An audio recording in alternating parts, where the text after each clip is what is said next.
أغلب إذ لم نقل كل التقارير والملاحظات والإحصاءات والدراسات التي تعدها وترفعها مختلف الهيئات الحكومية وغير الحكومية النشطة في الجزائر تكون بأثر رجعي ولا تأخذ الحكومة بمضمونها. مجلس المحاسبة، الهيئة الوطنية للوقاية من الفساد ومكافحته، الديوان الوطني لمكافحة وقمع الفساد، الديوان الوطني للإحصاء، الهيئة الوطنية الاستشارية لترقية وحماية حقوق الإنسان، كلها هيئات حكومية تقوم بإعداد تقارير وملاحظات وإحصاءات ودراسات. إلى هنا الأمر عادي وطبيعي، بل ويحمل دلالات نفعية وعميقة تجسد معنى الرقابة البعدية لمؤسسة الدولة. لكن غير المنطقي وغير الواقعي أن تكون تلك الدراسات والتقارير بأثر رجعي، فنحن نعيش في 2015 وتلك الهيئات تصدر تقارير تعود إلى عام 2011 و2013. بعد ماذا؟ طبعا بعد أن رحل المدير والوزير ورحل السارق والخارق وجن الغارق.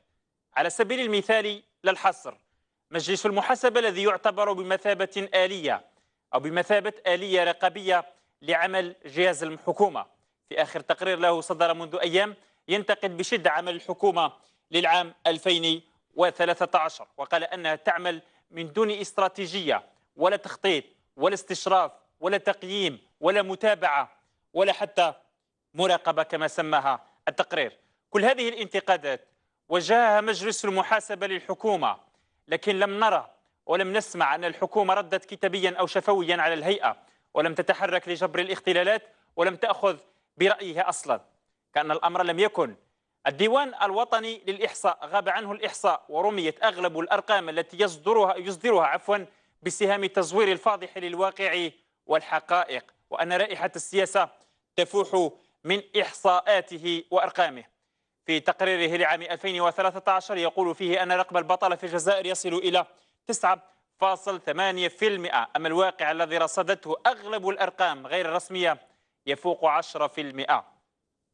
السؤال: ما الفائدة من وجود تلك الهيئات التي تأكل الملايير من الخزينة العمومية للدولة إذا كانت تلك التقارير التي تعدها تصدر بعد 2 أو 5 سنوات؟